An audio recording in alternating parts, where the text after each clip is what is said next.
In today's video, I'm going to teach you how to connect Bybit to Tradingview. Start by signing in to your Tradingview account. Once you are in, look toward the top of the page for the Products menu. Open it and choose Supercharts. This is the full-featured charting workspace where broker connections live. If your screen looks different, don't worry, just make sure you are on the main charting page. That's where we need to be. At the bottom of the Supercharts interface, find the Trading Panel tab.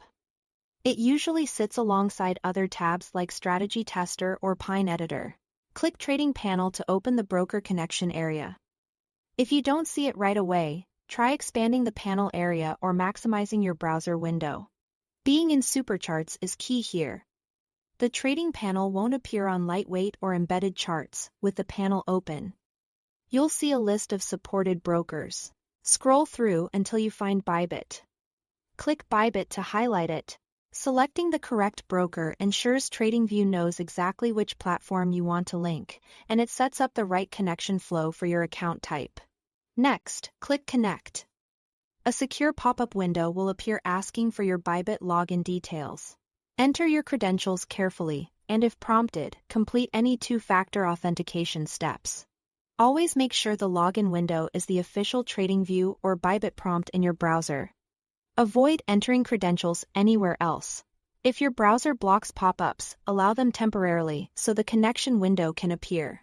After logging in, follow the authorization prompts to grant Tradingview permission to access your Bybit account. This step lets Tradingview read balances and place orders on your behalf from within the chart.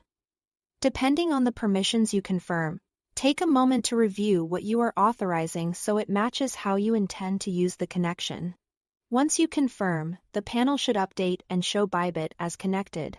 You may also see your account status and available balance reflected directly in the trading panel. If something doesn't connect on the first try, a quick page refresh or signing out and back in can help. Also, ensure your account security settings on Bybit allow third-party platform connections consistent with your preferences. That's it. Thanks for watching.